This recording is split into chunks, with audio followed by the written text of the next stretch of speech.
গুরুতর চেতনানাশক মেডিসিন ব্যবহার করে বাসা থেকে স্বর্ণালঙ্কার সহ বিভিন্ন জিনিস লুটপাট করে নিয়ে যায় এবং সে গা ঢাকা দেয়। গৃহকর্মী নিয়োগের সময় তার নাম ভুল অথবা মিথ্যা দিয়েছে। বাড়ির কেয়ারটেকারের কাছে বলেছে মমতাজ, এবং ওই বাসায় ভিকটিমের পরিবারে সে তার নাম বলেছে মারুফা। 14 তারিখে নিয়োগের পরের দিনই গৃহের যে ছোট ছেলে তার স্ত্রী সহ সে তার শ্বশুরবাড়িতে চলে যায়। বাড়িতে থাকে শুধুমাত্র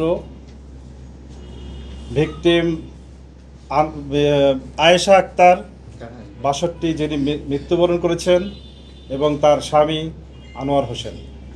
এবং এই সুযোগকে কাজে লাগিয়ে গৃহকর্মী গুরুতর চেতনানাশক মেডিসিন ব্যবহার করে বাসা থেকে স্বর্ণালঙ্কার সহ বিভিন্ন জিনিস লুটপাট করে নিয়ে যায় এবং সে গা ঢাকা দেয়।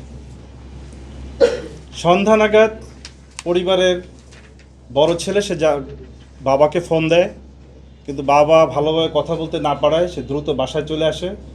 বাসায় এসে তার মাকে অত্যন্ত নিথর অবস্থায় দেখতে পান এবং বাবাকে মুমূর্ষ অবস্থায় দেখতে পান। সে দ্রুত তড়িঘড়ি করে হসপিটালে নিয়ে যান। উত্তরাতে লুবানা হসপিটাল আছে, আপনারা জানেন। লুবানা হসপিটালে তাদেরকে অ্যাডমিট করে, কিন্তু হসপিটালে নেওয়ার পরে হসপিটাল কর্তৃপক্ষ তার মা আয়েশা আক্তার নিহত বলে এবং তার বাবা আনোয়ার হোসেনকে আইসিইউতে ভর্তি করা হয়। আমরা পরের দিন জানতে পেরেছি যে পরের দিনে সে চেতনা ফিরে আসে তার, এবং বাসায় ফিরে বাদী আনোয়ার হোসেনের ছেলে, যে ভিকটিম তার ছেলে মনোয়ার হোসেন, সে বাসায় ফিরে জিনিসপত্র এলোমেলো পায় এবং বাসা থেকে অনেক কিছু খোয়া গিয়েছে বলে তিনি ধারণা করেন, এবং তিনি গোল্ড এবং অন্যান্য জিনিসের একটা তালিকা তৈরি করেন এবং তিনি উত্তরা পশ্চিম থানায় মামলা রুজু করেন।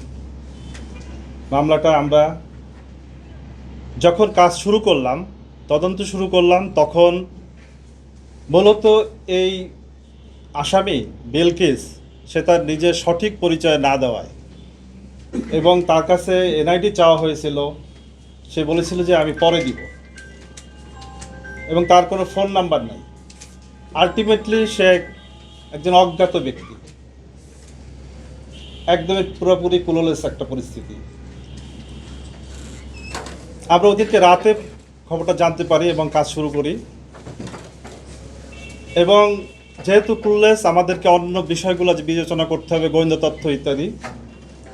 আমরা ঢাকা শহরে এই ধরনের বিষয়গুলি, চেতনানাশক ব্যবহার এবং গৃহকর্মী কর্তৃক গৃহ চুরি বা এই ধরনের ঘটনাগুলি আমরা পর্যালোচনা শুরু করি,